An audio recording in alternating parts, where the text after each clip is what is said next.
एक ब्राह्मण थे तो तीर्थ यात्रा करना चाहते थे, उनके लड़के थे पर उनकी ज्यादा आज्ञा नहीं पालन करते थे, तो सोचा कि बूढ़ा अकेले तीर्थ यात्रा कैसे कर पाऊंगा। तो एक गरीब ब्राह्मण का लड़का था, उससे कहा कि भैया तू इधर उधर नौकरी के लिए भटकता, अगर तू मुझे तीर्थ यात्रा करवा दे तो मैं तेरी खान पान की व्यवस्था और धनराशि भी दे दूंगा।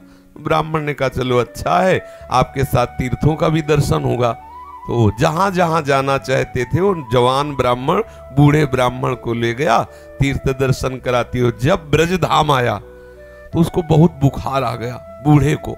उसने बहुत सेवा की, जैसे मतलब माता अपने बच्चे की सेवा करती है, ऐसे सब सेवा की उस जवान ब्राह्मण ने। बड़ा द्रवित हुआ बूढ़ा ब्राह्मण, धनी ब्राह्मण था वो। तो गोपाल जी के दर्शन जब करने गया तो उसने कहा बेटा तुमने बहुत सेवा की है, तुम्हें क्या दे सकता हूं। मेरे एक बेटी है, बहुत सुंदर है बेटी और बहुत धन संपत्ति है, मैं तुम्हें दूंगा। बोले देखो बाबा तुम तो यहाँ बोल रहे हो, घर में तुम्हारे जवान लड़के हैं, हमारी पिटाई करेंगे। बोले हम गोपाल जी को साक्षी करके कहते हैं कि अपनी बेटी का ब्याह तुम्हारे से करवा दूंगा और संपत्ति भी दूंगा। बात हो गई।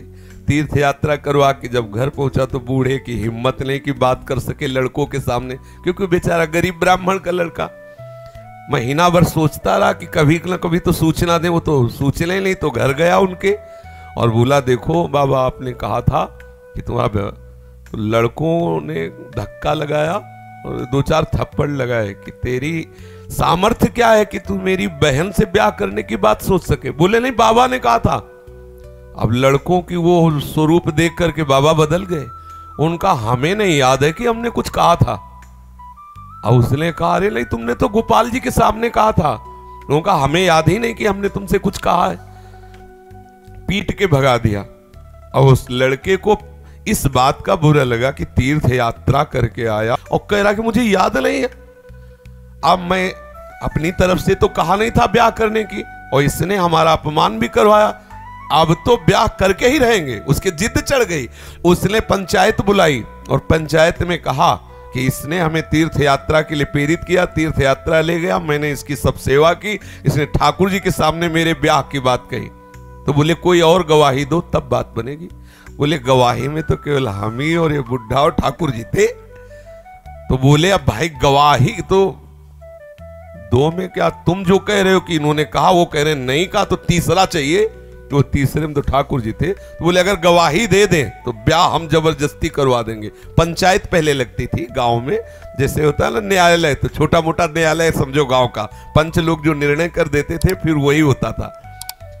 तो बुढ़े से कहा तो बुढ़ा राजी हो गया, क्योंकि उसे पता था गोपाल जी थोड़ी आएंगे। उसने कहा अगर गोपाल जी कह दें पंचों के बीच में आके कि हाँ हमारे सामने ब्याह की बात हुई थी, तो अब किसी की बात नहीं मानेंगे, हम ब्याह कर देंगे। लड़के भी राजी हो गए, क्योंकि सबको पता था कि कोई ठाकुर जी मूर्ति थोड़ी चल के आएगी। और उसने मूर्ति नहीं माना था, उसने साक्षात ठाकुर जी माना था। आया वृंदावन और ठाकुर जी का शयन हो गया था। अब वहां से अब वो बहुत परेशान कि अब कल तक हम रुके फिर ठाकुर जी से बात करें, तो ऐसा। अब दरवाजा बंद थे, खटखटाया, क्योंकि उसके लिए मूर्ति थोड़ी है। और कहा सुनो गोपाल जी, हम तुमसे ये पूछने आए कि वो जो वृद्ध ब्राह्मण था उसने कहा था कि नहीं तुम्हारे सामने ब्याह की बात। 2-4 बार आवाज लगाई तो वहां से तो कोई उत्तर नहीं आया। फिर बहुत जोर से बोला भड़बड़ा के, देखो हम तुम्हें चैन से सोने नहीं देंगे, हम पैदल चल के आए, भूखे हैं, और आप ब्याह की समस्या है और आपको इसका उत्तर दे। छोटी मोटी बात होती तो छोड़ देते, ब्याह की बात है। ठाकुर जी ने अंदर से कहा मूर्ति कहीं चलती है, वहां चल के जब बोले मूर्ति बोलती तो चलेगी क्यों नहीं। ठाकुर जी फंस गए।